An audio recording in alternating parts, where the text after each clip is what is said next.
Welcome back to All Chat, the only League of Legends esports podcast that brings you the latest highlights from all four major regions every week, except this week because we didn't have any LEC, so the three major regions.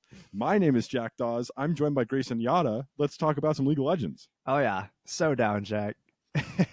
I think let's get right into it. Yeah, definitely. I think we got to start out LPL and LCK for me. Those were fun. We did have the LCS come back, but we'll touch on that a little later. Okay. But the LPL has been really spicy.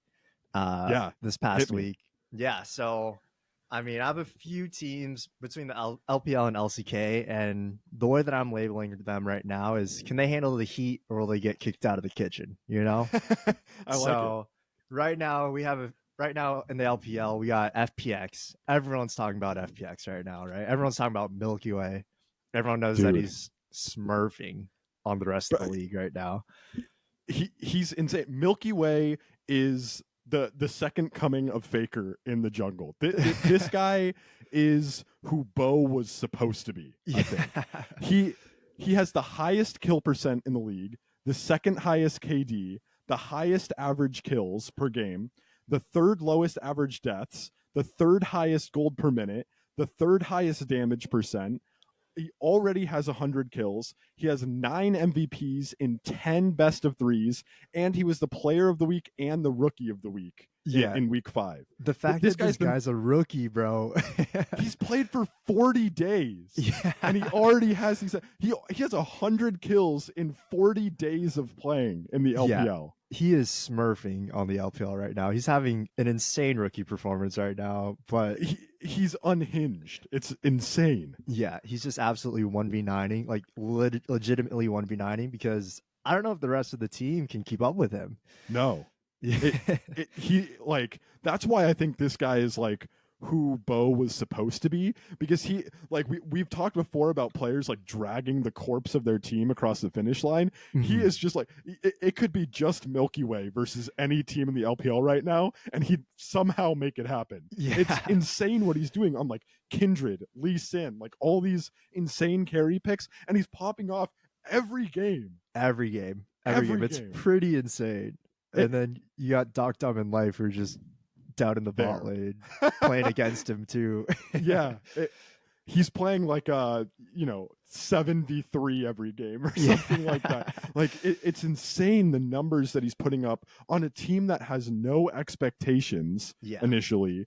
Like it would be one thing if he was doing this coming in on a JDG or Top Esports or, a team like that, but coming in on FPX, a team that like had been completely written off, and pulling out stats like this is nuts. Yeah. And he's looking like a favorite right now for MVP in the LPL. And you think how many good players in the LPL right now? And you got a rookie that's at the top of these leaderboards right now. It's insane. Why wouldn't he be though? It's so hard to ignore like all the stats that he's putting up. He has 9 MVPs in 10 best of threes. Yeah, that's crazy. I mean, if you take Milky Way off that roster and you replace him with anybody else, there's no way that they're doing as well. No. The question starts to become like, what are other teams going to do? Like, are they going to just start targeting Milky Way? Does it even matter? Like, I can't tell. Yeah. How can you? It's like, I feel like out of all the roles that you can like try and target, jungle's got to be one of the hardest. Mm-hmm. Because how do you ban out his carry picks when he's like playing things like Kindred that in other regions aren't being played at all? First of all, like we haven't seen it in the LCS. I think maybe we saw it once or something like that, but he's playing picks that you're not seeing in other regions. I can't imagine that like, if you ban out his Lee Sin and his Kindred or something, that he's not going to have other picks. Yeah. Like this guy is what I wish Blabber was doing to the LCS right now. Just telling his team, hey guys, hop on my back. We're going for a ride. Get in the backpack. Let me carry. You can turn off your monitors. Just please let me do my thing. For the love of God.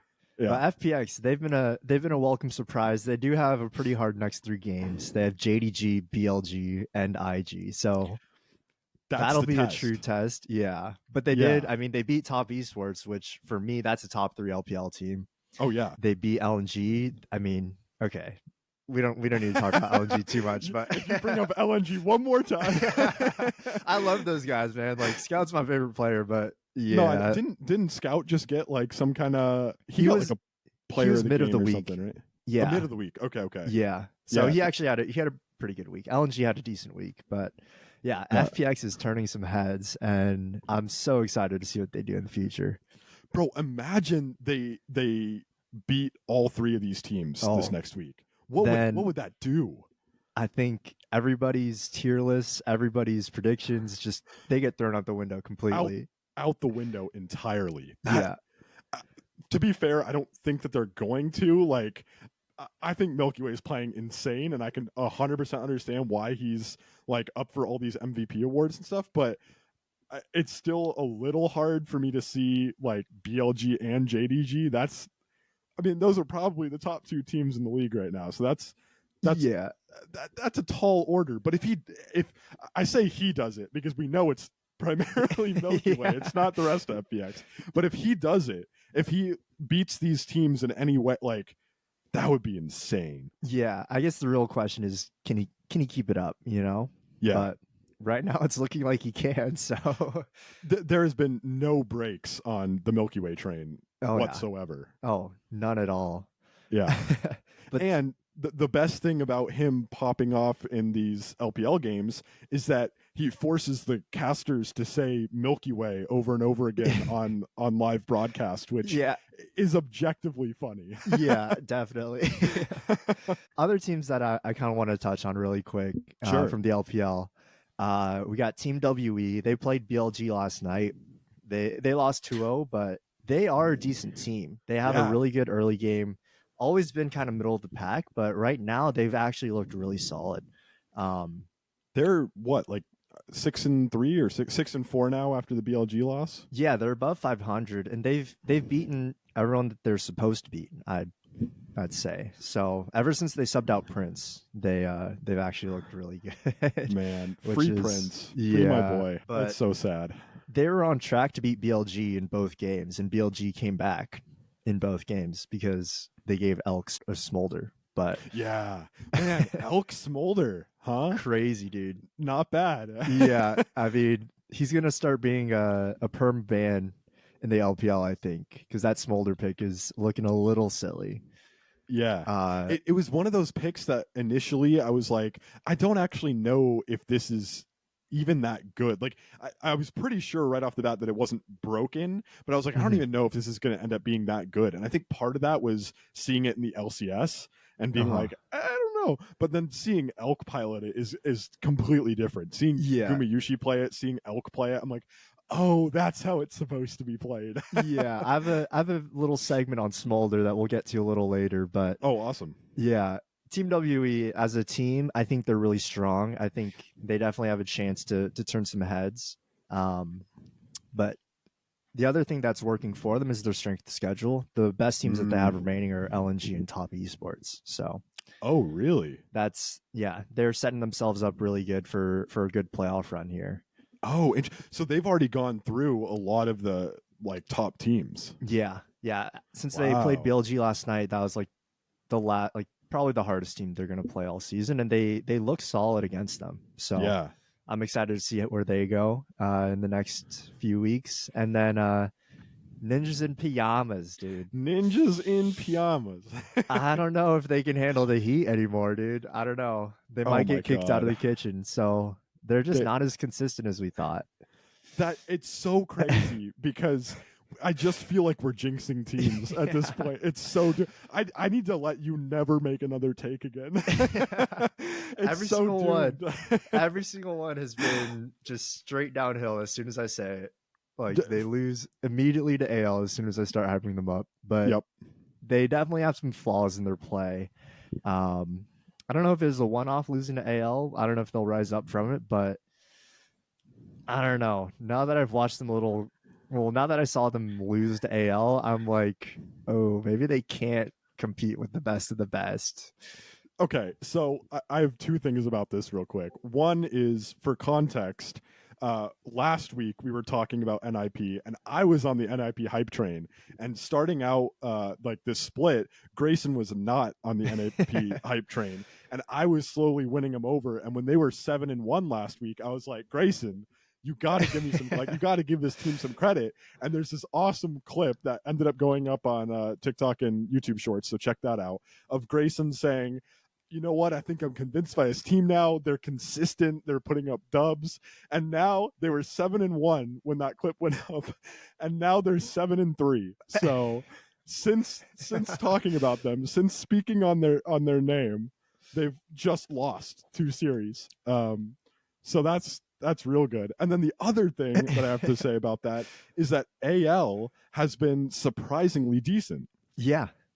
They actually have been surprisingly decent. They're not by any means a top team. They're middle of the pack for sure. They're beating the teams that's supposed to be beating. But the things that I can say about them is, honestly, I don't really have much to say about them. Not much to say. Yeah, I think they're kind of going through the LPL. They're better than the bottom teams. They're not as good as the top teams, and they're exposing some of the teams that we're thinking were a little better than maybe we should have had them. Yeah, like NIP. Yeah. Do you think that they're a like WE level team? Do you think they're below that? I think they're definitely below. I think they're a tier below WE for sure. Okay. So then do you think that NIP and WE are in like a similar tier then? Yeah. So okay. These 3 teams, FPX, WE, and NIP, I think those 3 can all kind of be grouped together right now. Yeah, like underneath the top 5 or so. Yeah, I'd say that right now the top teams are really Top Esports, BLG, JDG. Yeah. And there's definitely a clear-cut top 3 in both the LPL and the LCK. Okay. And then there's these other teams where it's like, I don't really know where to put them right now. Like even IG, like I'm not really sure where to put them, right? Yeah. NIP, WE, FPX, IG, LNG, OMG, even. Yeah. Like all 5 of those teams, I'm not really sure what to make of them, but they're very streaky. I just realized that I feel like I have heard nothing about OMG the entire split. Like, I feel like I don't know anything about this team or have any context for them. You know what? Do you have anything to say about them, or is it just like move on? It's pretty much just move on. They're very much fly under the radar. They lose to the top teams, beat the bottom tier teams, but they also lose to some bottom tier teams. So it's like I really don't know what to make of them. But I don't see them. They might make playoffs. I think the final spot's going to come down to like OMG, Weibo, and LNG. But I think out of those 3, LNG's definitely in a couple tiers higher than both of them. So I'm like, I want to clip this so bad and come back when playoffs are happening and LNG is once not OMG's in the playoffs. Yeah. Just I'm preying on your downfall so hard. Oh man. Yeah. So that's okay. As far as these like middle of the pack teams, I don't know. Can they handle the heat or will they get kicked out of the kitchen? And I have the same kind of concept in the LCK as well. Okay. With KTD plus and Kwandong. No matter what, I'm still gonna be high on Kwandong, no matter what they're doing. The boys right there. That's my sleeper pick. KT and D plus, I have the exact same thing pretty much. Good players, but inconsistent. Yeah. I think that's the consensus probably throughout the community.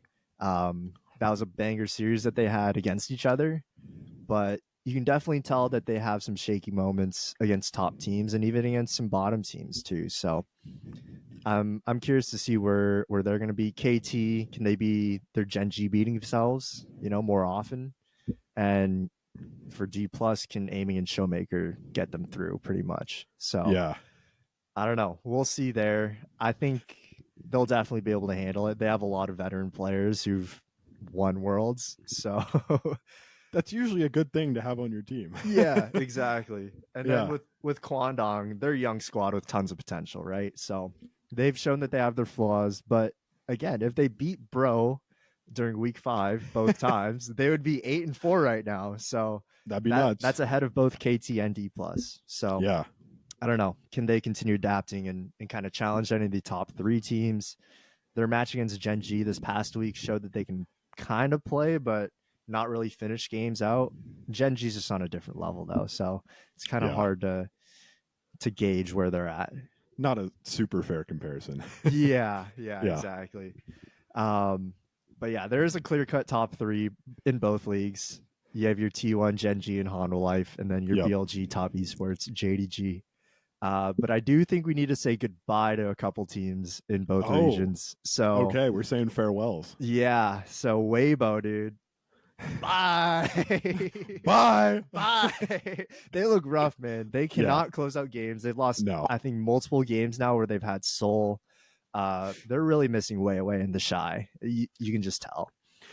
They just don't have the same X factor that they brought. Like the Shy is like a giga inter, but he also like sometimes just wins you the game by himself, like solely, you know? Yeah, exactly. And, like, we've talked about Weiwei before, but I still have a pretty high opinion of him. So I think you're totally right. It's that they're the same squad without the X factor, which makes them not the same squad at all. Yeah, they also have a super hard remaining schedule. They play NIP, WE, JDG, BLG, and IG. So bye. It's so doomed. Yeah.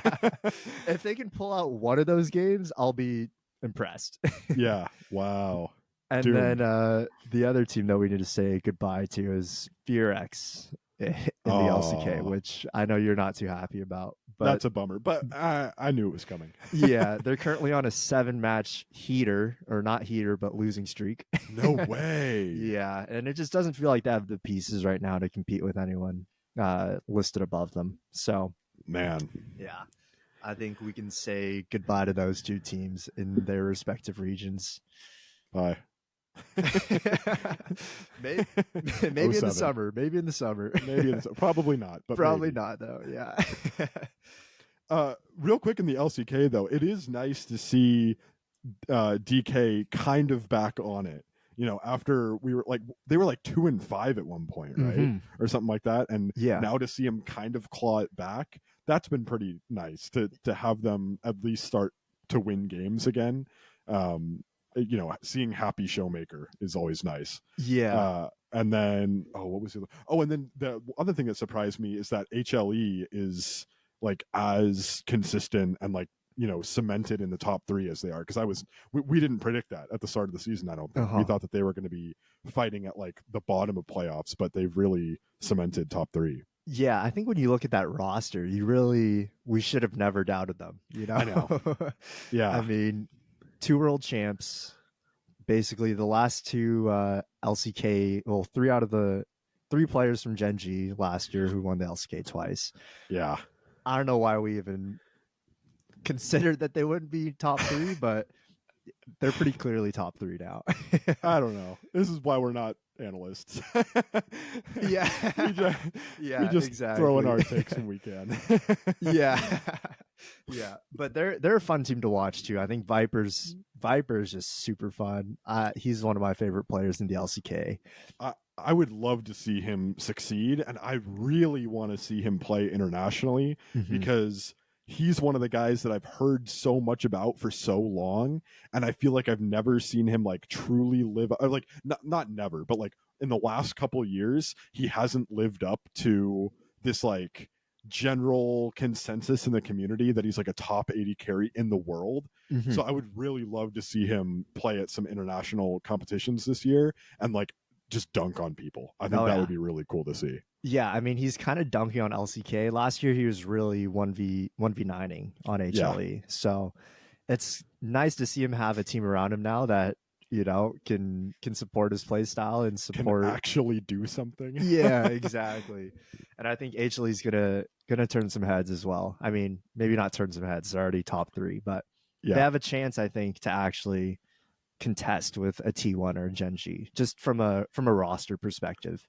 That would be cool. That'd be sick to see, because it always feels like it's Gen G and T1 at the top, like perma beating everyone, and then you're fighting for third. So if they start to really compete with those two and take games off of them and stuff, that would be awesome. It would be cool to see some real competition up there. Yeah, and you really can't count out KT, D+, or even Kwandong either. Yeah. So I think the LCK is shaping up to be a really cool final top 6 here. Yeah. Yeah. No, I'm stoked. I'm excited for playoffs. Yeah. So going back really quick, I mentioned Smolder. I mentioned that we have a little segment here for Smolder. Yeah. Is Smolder broken? That's like my main question. Okay. Just straight up? Yeah. I mean, okay. Give me your thoughts based on what you've seen. So, okay, here I think that's really the question right now. I think I'm pretty strongly on the no side right now. Okay. I think there's a lot of things that he does really well, and I think people are figuring out how to get like 225 stacks on him before 20 minutes, which for people who don't know as much, that you really want to try and hit 225 stacks as soon as possible. That's when he starts getting the execute, right? Yeah, that's when he becomes mini elder. Yeah, so as soon as you can, he gets stacks from just fighting. He gets stacks from hitting champs with any of his abilities, and then from last hitting minions on his Q. Okay. Yeah. So you build up stacks with him. He can have infinite stacks. He scales with his stacks, but there's a couple breakpoints that you can hit where he gets special, like, extra abilities, basically. Mm-hmm. And at 225 stacks, he becomes mini elder and he gets an execute. And so you're really trying to hit that threshold as fast as possible. And I think that there's players who have showed that they can do that really quickly, like pre-20. I think someone hit it in like 18 and a half minutes or something like that recently. It was Elk, yeah. Yeah. So it's like, clearly there are things that he can do that are like, there's no other champion that becomes mini Elder Dragon, right? Like that sets him apart. But he doesn't seem like prime Zeri, or like, I don't know, he's not as like pick ban as some of these other like OP broken AD carries have been in the past, in my mind. Because when I think of like, what does a broken ADC look like, I think about Zeri, where it's like you're either picking it, you're banning it, or you feel like you have the tech to beat it, which you don't. And I don't exactly think that's the case with Smolder, but I'm interested to see how he develops. And I think it's interesting that we're seeing him be flexed as well, because that doesn't normally happen with new ADC, or just like ADCs in general. With a lot of AD carries, like we're starting to see AD carries played in other roles recently, but it's interesting to see Smolder be flexed top and just into other positions as frequently as he is. So I'm going to say all that rambling to say, I don't think he's broken, but I do think he's good. And I think a lot of the strength that we're going to see in him is going to be from his flexibility. Okay. Well, I have something that might change your mind here. Oh, no. Guess how many pentakills we've seen from Smolder in all leagues since it was first played in the LCS on February 10th. Oh, so this is less than a month. Less than a month. How many pentakills across all leagues? All leagues. So like including, some of the minor regions. So I think that you're really going to surprise me here, because I don't feel like I've seen that. Like, I can't, off the top of my head, I can't think of one. Yeah. I'm sure that they've happened. I don't think there's been one in the LCS. Because Berserker he got like a triple, but like last week or something like that. There's probably been one or two in like the LPL and the LCK. Pays had one in the LCK. Okay. Yeah. But I just, like, it doesn't feel like Zeri levels where I think like, oh, it happens every game, how many is he? I'm going to say in the last month he's had 7. 7? Okay, you're about 11 off. He's had 18 pentakills in less than a month and only been picked 86 times. So he has a 20% pentakill percentage. Okay. Which is like, is he broken? Wow. The next closest for context is Varus with 6. And like the next closest in terms of pentakills. This split? Yeah. Okay. Wow. 18 pentakills. There's, I think, somewhere in like the CBLOL or LLA where there's a double Smolder pentakill in one game. That's fucked up. Yeah. Oh my god. I don't know. Is Smolder broken? The only thing, despite all of this, is that in all of League of Legends play, Senna still has a higher win rate. So it's we gotta really... talk about Senna later. We have to talk about. I'll get into that later, but we must talk about Senna. I feel like that's like kind of the main comparison right now. That Senna Smolder comparison. These two scaling picks, right? But that is interesting that they both have like this same like infinite scaling kind of. Yeah. That is interesting. They're definitely different. They definitely serve different purposes, but it is interesting to see that they're both like infinite scaling picks that are both like at the top right now. Yeah, they definitely have different play styles and different roles within their team. Senna's a lot more utility. Yeah. Smolder's very much get this guy scaled and let him do damage and just get his execute. Damage. Yeah. But yeah, I don't know. Is Smolder broken? That's like the real question. 18 pentakills in 86 games is a little like mind-boggling to me. A 20% pentakill percentage. I think that's a little nutty. A little silly. Yeah. So yeah, let us know. Let us know in the comments if you think that he's broken. I'm gonna stick with no, even though that's a lot. Like I just it's hard for me to like once I've seen what Zeri does, it's a little hard for me to say that he is broken, but that is some damning evidence. So I don't know. Let us know what you think. And that is throughout all regions. So yeah, which is a fair caveat as well. Yeah. But yeah. Shall we move on to the LCS here? Because LCS came back and my goodness, another banger weekend. C9 is back, baby. C9 is so back. They're so back. I mean, like kind of not, but they're back. Yeah. C9 had a 2-0 weekend. They stomped FlyQuest. That was exactly what I was hoping for. Yeah. Seeing them come in and just, it was like a clean and clinical win over FlyQuest. That was like precision League of Legends there. That was really cool to see. That was exactly what I was hoping for. And then they had the like clown fiesta that was the TL win. So they really went both ends of the spectrum. They went clean and clinical over the top team in the league, and then whatever that was against TL. But it's so nice to have them have a 2-0 week. Yeah. I was worried, and to see them come back with that, I'm stoked. Yo, yeah. I mean, okay, the only thing I got to say about that is they started the year 2-0 as well. Shut up. Don't tell me that. Don't talk to me. Look, I'm doing you a favor by not hyping up C9 right now. No.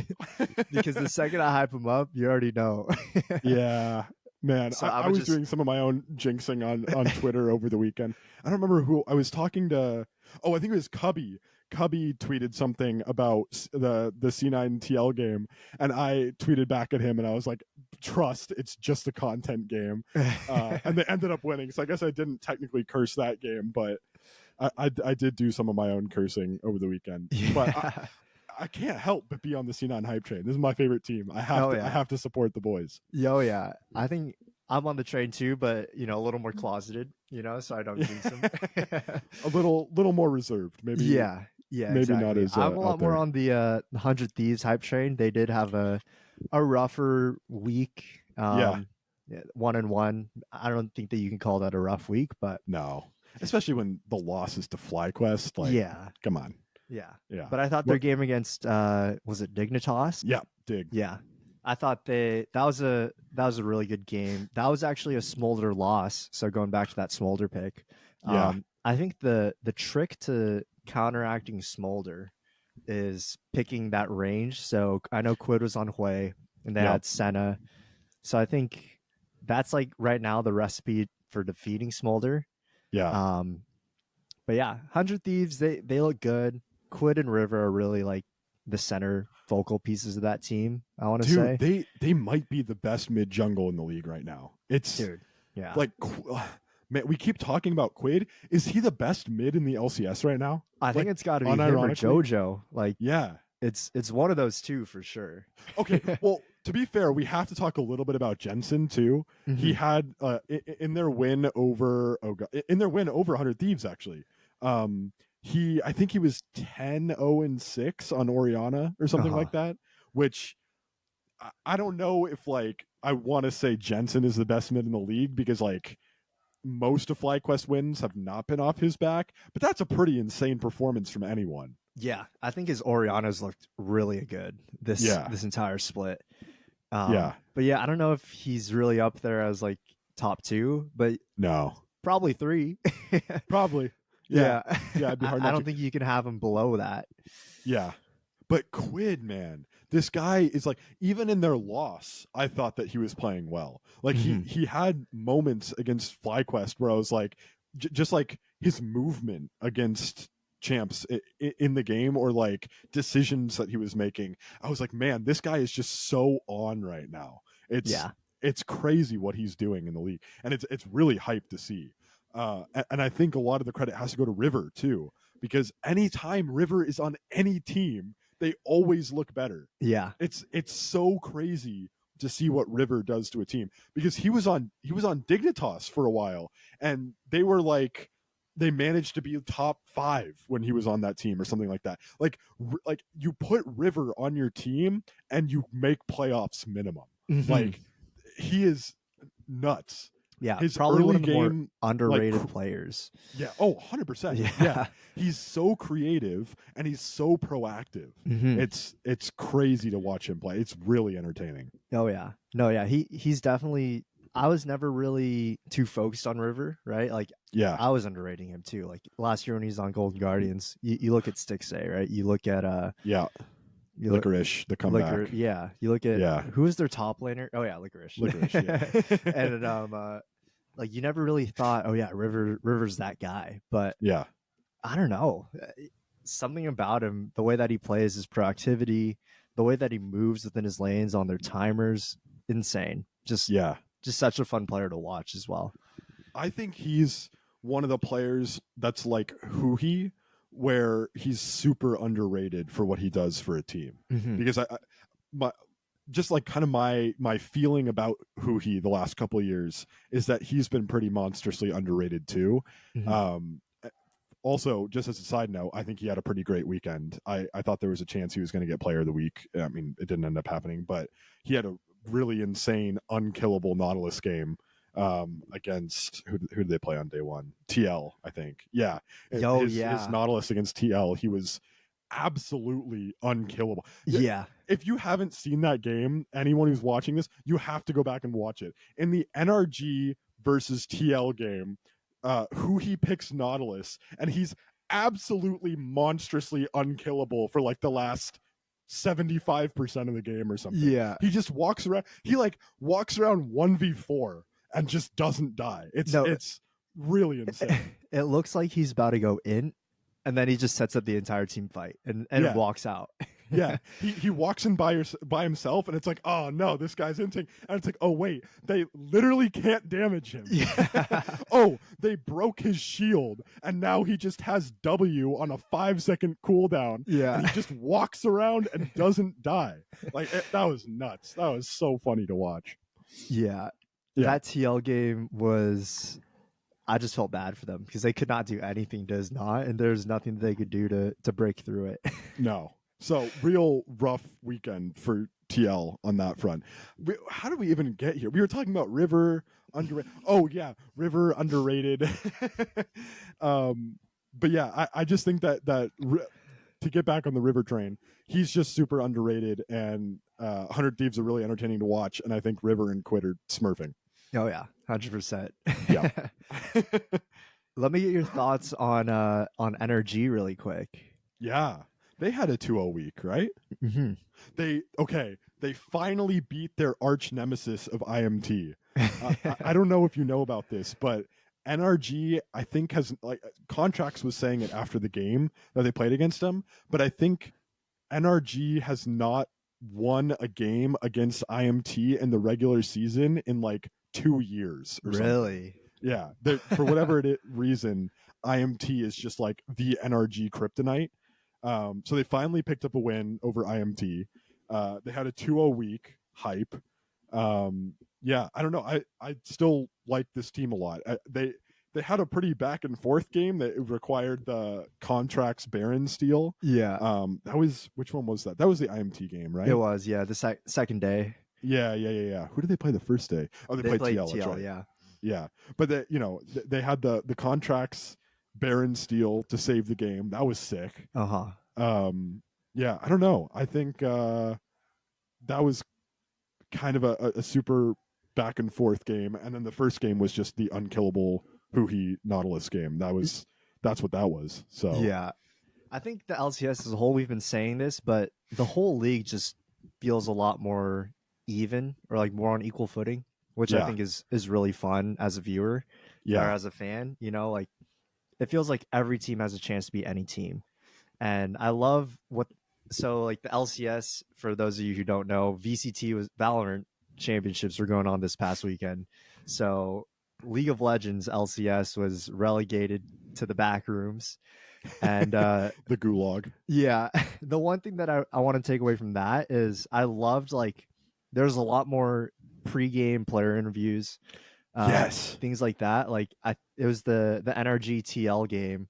They were interviewing APA and Palafox, and they were, kind of going back and forth, whatnot. And then Dokes, you hear him from the back, mid gap, and just like having a lot, like showcasing the personality of the players. I think that's super fun for the league, and that's something that I hope they do more of once they go back to the main stage. No, LCS this week was actually hype. It was actually sick. Like, a lot of people were expecting, oh, they're getting pushed off the main stage by VCT. Like, this is going to be a throwaway weekend. I think it was really smart of the LCS to turn drops back up for the weekend to try and get some more people to watch. But they killed it from a content perspective. They had those like pre-game interviews like you were talking about, where they just like put a mic in a player's hand and we're like, hey, you're gonna talk now. You're gonna trash talk each other. And it was super awkward at first, but then you got like these fun moments of them like bantering with each other. But then they did these really fun post-game interviews too, where normally you see like game ends, people come out, they bow, everyone's clapping, they walk off stage, one player stays and gets interviewed. But instead it was like these guerrilla warfare, or like guerrilla post-game interviews, where like Jat would just go up to a player after the game and just like put a mic in their face and be like, just tell me like what happened. And there's this really sick picture of, I think it was like the whole C9 team and Jat looking at a monitor at the for the damage graphs. I thought that was super fun too, just to see like what players thought about the game like in the instant afterwards. And I think it was really smart to only go to the winning team too. I think it would have been kind of depressing if they'd gone to the losing team. But I thought that the broadcast killed it on content this weekend. Oh yeah, 100%. I think that's something that I love as a viewer, as a fan. I love seeing the player content. I think the LCK is smurfing it over there right now. They're doing the who, what was it, the who are you, man? Who are you, man? Which is like this 1v1 masked ARAM. It's basically like a spoof of the Masked Singer. Yeah. And I love that. Like, obviously with all the LCK pauses that were going on, they're broadcasting that in between. And that was something that I love. The LCK lane mate stuff is super fun. Even what the LCS is doing with pros now, like that player podcast that they do at the end of each week. Like, that's something that I look forward to every week to watch. Yeah, and I think a lot of these leagues are putting in the work on content. Oh yeah, I think the only one that's kind of lacking is the LPL, but I mean, I feel like there's some excuses there because they kind of play all over the place, and it's hard to keep track of 17 teams and kind of build up a little bit of a fan player connection that way. But like just seeing some of the players that we have in the LCS now, and like Umpty, for example, right? Like, some of the things that he does and says is hilarious, right? Umpty makes such good content. Yeah. If you guys haven't watched any Umpty interviews, just go watch all of them. Yeah. Also, this is a quick shout out to Degon too. If you guys don't know who Degon is, I assume anyone who's watching this probably knows who Degon is, but he's another interviewer. He does a lot of content with I Will Dominate and some other people in the scene. But his interviews are so funny every time. I just watched one of him and Vulcan talking, hilarious. And his interview with Umpty specifically is so funny. Yeah, like, you have to go watch them. So shout out Degon and shout out Umpty for making such funny content. Yeah, and just shout out LCS, LCK, LEC too. The content that they're putting out is really top notch right now, and it's really fun as a viewer just seeing content like that getting put out and kind of being able to connect with the players that way, because obviously there's no way for us to directly connect with them aside from like showing up and maybe fan meets, whatever. but the content that they're putting out is amazing, and it's something to look forward to every week. It really feels like they're listening to the fans, and that we're like getting the kind of stuff that we're asking for, which is so hype. It's so nice to like not just have this super generic, like, you know, copy paste content, like having unique stuff and like, you know, getting real personality out of the players. Who Are You Man from the LCK is so entertaining. Yeah, it's so fun to watch. You guys have to check that out. You have to check it out.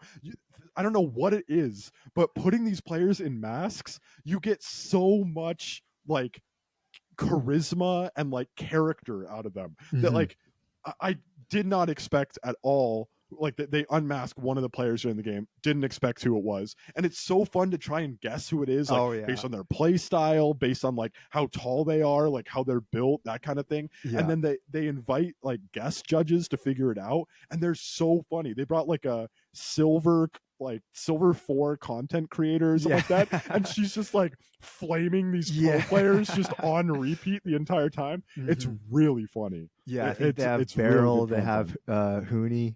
Yeah, which also top tier picks. Barrel is like really like dry humor funny too. And then Huhi is just, you know, Huhi's like, it's Huhi, you know. This guy's always been funny. So some really good content from the LCK. That's it. No. Okay, one other thing that we need to touch on really quick in the LEC, Perkz. Yeah. So Perkz is benched. How much have you heard about it? I haven't heard too much. All I know is that he got benched for it's like Zyru,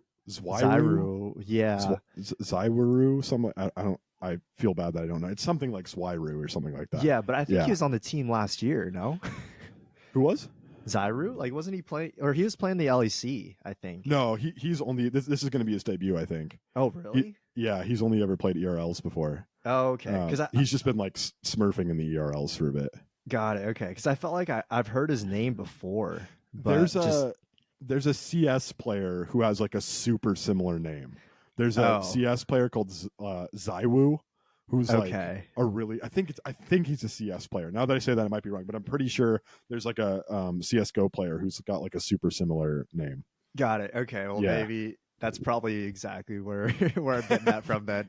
Probably. Yeah. But it's crazy because the really interesting thing about the Perkz benching is that there were so many people calling for his head after the split ended because of his performance. And I think to some extent that they're not wrong. Perkz had a really bad split. I think honestly, since he's left G2, he's just been on the decline.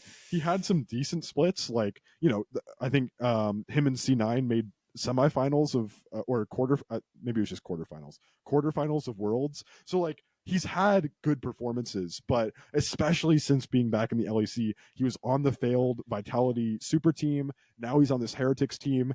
He might have been the worst performing member on the team.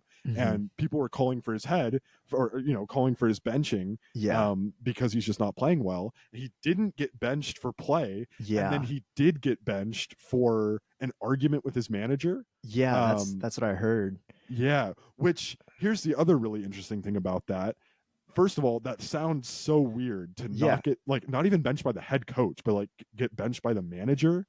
Kadril has a really interesting take on it. If anyone wants to go watch Kadril's video, if you just look up like Kadril Perkz benching or something like that, he talks about it. But from what I've seen on Twitter, there's been a couple people who have talked about it a little bit, and they've said that, I don't remember, I wish I remembered who it was so I could say if this was like a legit take or not, but I saw someone on Twitter say that they got leaked the exact reason why Perkz was benched, and it was bad. Really? So like whatever happened between Perkz and the manager was like bad. So it's really hard to tell what the actual reason is, because you have like Yankos tweeting out XDs on Twitter, and you have him benched by a manager of all people. So it's like, you know, he's not benched for performance. He's benched by a manager. It seems like the team is not on board with him being benched because of like Yankos's response. and then you hear some other things that like maybe what he did or like what happened with the manager was really bad. It's really confusing, and I think until we get like an official report on it, it's just going to be like completely up in the air. Yeah, the other thing that I heard too was like he was scrimming with them up till this week, you know, like he was with the team and I don't know where they're out of, but he was like with the team the whole week. He was prepping out for the season or for the split, and then just immediate bench and gone. So I don't know. And then also Kaiser got benched too, right? Yeah. Oh, yeah. That's right. Yeah. I spaced for a second. They're signing Trimby. Yeah. Trimby. Okay. Yeah. Which that's a really an interesting like switch as well. And I'm kind of two minds about it because I thought Kaiser was not a problem on that team. Like, if you're going to point fingers anywhere, I wouldn't initially point them at Kaiser. I thought he actually had a pretty good split overall. But at the same time, it's like, if you have the opportunity to sign Trimby, don't you just sign Trimby? Yeah. This guy, he's the GOAT. He's insane. Like, Trimby is, for the past couple of years, has been like top 2, top 3 support. Like, he's the new age of support in the LEC. You know, like he's taking the gauntlet from Mickey X and Hillesong for the most part. So it's weird because it's like it doesn't feel deserved for Kaiser to get benched, but it's like Trimby. Do you blame them? Can you blame signing Trimby? I don't know. Yeah, I think there's a lot of interesting stuff going on in the LEC. I'm just excited to see how it's going to be this weekend. You know, we have the LEC coming up, so we're finally going to have the eclipse of all 4 regions. We're going to be back. It's been a few weeks since we've had it, but we're going to be back on that grind. Yeah, exactly. Just on the LEC front, did you see that Adam's back too? I did, yeah. So I'm pretty sure in Adam's initial tweet he said like I'm going to be back for the spring split. I think all that's that. Right. So I was expecting him to be back, but I hope he's back in a better way, in a better mindset, better headspace, with better standing with Striker. Yeah. And I hope to see the BDS that we saw for the majority of the winter split here. I hope so too. And maybe this is stupid, but I have faith in BDS because from what I've heard, it sounds like Adam and Striker are boys. Like I think from what it sounds like, Striker had every right to bench Adam, and he probably was getting out of control. But at the same time, it seems like the kind of relationship they have is going to be one where it's like, you messed up, you got punished for it for good reason, shape up, and let's put our foot back on the gas. It doesn't seem like there's going to be bad blood that spoils the rest of their year. Obviously, this is based on absolutely nothing except for like what I've seen on Twitter, but like that's just kind of the vibe that I get from the interviews that I've seen, the tweets that they put out, and just like what some influencers and like people from behind the scenes have been talking about. I get this feeling that Adam is going to be back and the team is going to be okay. Yeah, and who knows, maybe that'll make them stronger as a team too, you know? Yeah. Like at least in hockey, a few years back, I always relate things to hockey because that is my first sport. But a few years back, there's this team, the St. Louis Blues in 2019. There's a clip of two of the players fighting in practice, like, you know, dropping the gloves, everything. And, you know, fast forward 3 months later and they won the Stanley Cup. So that type of stuff, you know, I think it really builds character. You know, it's kind of that 1 step back, 2 step forwards concept. Yeah. And who knows, maybe that'll make Adam stronger as a player, Striker stronger as a coach. And then the whole team will kind of rally around that too. So never know what can happen.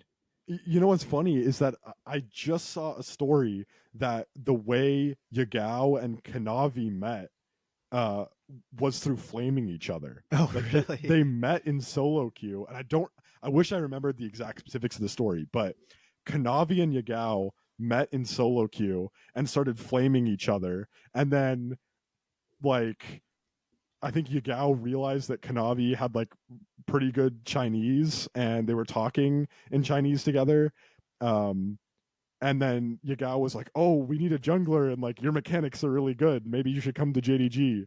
And like that's how they ended up playing on JDG together, is flaming each other in solo queue and then like being boys about it.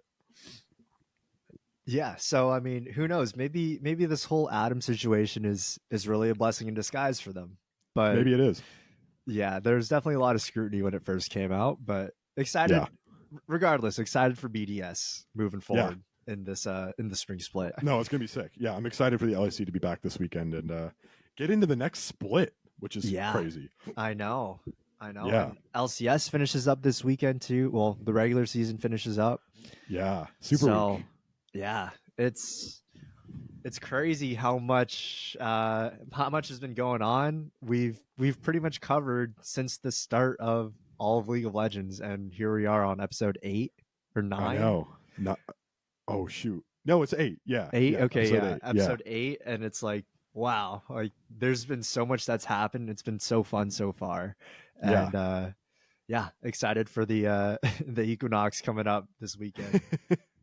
Yeah, shout out to everyone who's been following along, even at all. We appreciate any and all support that we've been getting so far. It means a lot. So yeah, thank you to everyone who's followed, subscribed, liked, commented, shared, all that. It's really awesome. It gets us excited to keep going with it. I think we can wrap it up unless you want me to go on a quick Senna rant. Otherwise we can wrap it up. You can go on a quick Senna rant. Okay, I'm in there. We're gonna do it. SENNA'S broken. This champ is disgusting. We were talking about this back in like one of the first weeks. It was like week 1 or week 2 or something like that. One of the first podcast episodes. I went on this rant and I was like, stop picking Lucian. This champ is bad. If you want to win, don't pick Lucian. And then I said, Senna is the Lucian cure. That like Lucian needs to disappear and people need to start picking Senna. And what happened? Let me tell you what happened.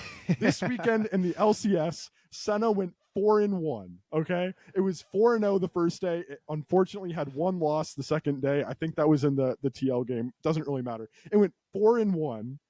The champ is broken.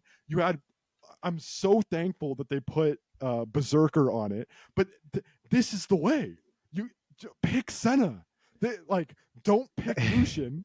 Pick Senna. This champ is disgusting. It's like there's a reason it has such a high win rate. There's a reason that it works in so many comps. Just pick Senna. It's purity. It is life. It is all giving. Just pick Senna, man. That's it. Wait, hold on. Before we finish off, I'm gonna play devil's advocate really quick. Okay. Okay. Please. Is it Senna or is it the ADC role as a whole that is just weak as come on. No, what do you mean? What do you mean? So you got to think, what does Senna bring to the table, right? She's a fasting Senna, and it allows their support to farm and get items. Sure. And right now, the ADC role does no damage at all. Like it feels like no one does damage except for Smolder. Right, man, but think about it. Tell me. Yeah. But like, what about like all the Varus Ash lanes or like all these like double ADs? Like, how can ADC be bad and also played 2 in 1 game so consistently? Because they have to stop that Fed TK at some point. You know, they have to stop that Fed Nautilus, right? You need more damage.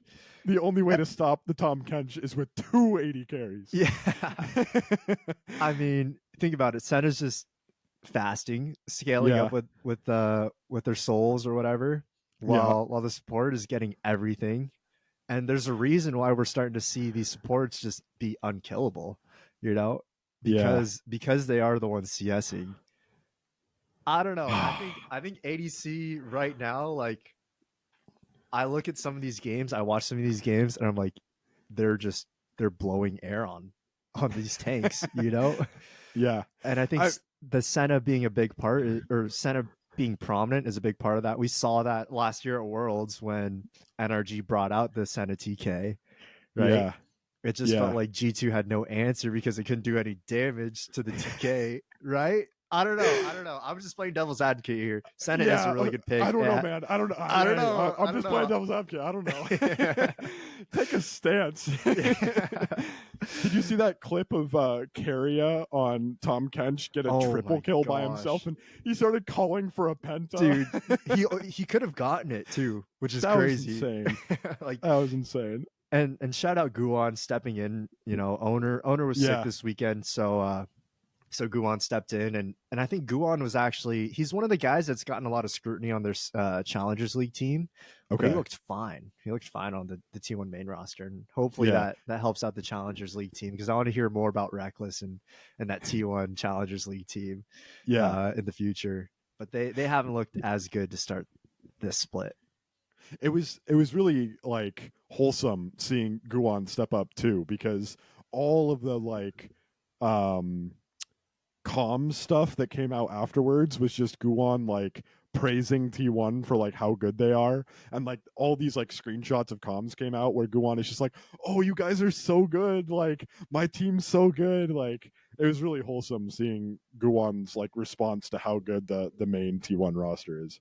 Yeah, and I think that's gonna be a huge stepping stone for him. I've been keeping up pretty heavily with the CL team, and like he talked with Reckless a lot, and he was just saying, oh yeah, like I think this might be like my last year, I'm gonna give it my all type deal. And so for him to like have this moment, and maybe something that'll help push him over the edge going back down to the Challengers League, I think that's gonna be really cool. Yeah, that would be sick. Yeah, it'd be cool if he, you know, pushes his limits and ends up on a LCK team, or like, you know, wherever he ends up, maybe on a different region or something like that. That's sick. Yeah. Alrighty. Okay. Well, maybe we can call it there. Yeah. Now that I've gotten to yell about Senna and then get humbled by some BS devil's advocate, whatever. All right. Well, we'll come back to this. This at the end of the split and see where Senna's at. How about that? Yeah, that's fair. We can check back in on it. But yeah, that'll do it for us. Thank you guys for watching episode 8 of All Chat. We've really had a lot of fun doing these. We're really working on starting to build the community now, so we appreciate any like I said before, we appreciate any comments, likes, follows, shares, you know, whatever. We would love to hear from you. We would love to hear feedback. Follow us on all platforms at allchatlol. We've been really active on Twitter recently. That one's at allchat_lol. You can follow us there. We've been putting takes up and predictions and that kind of thing. As always, we have Instagram as well, Spotify, all your favorite podcasting apps. This is going to go up on YouTube. We post some other content on YouTube as well. TikTok, you can look there for short form content.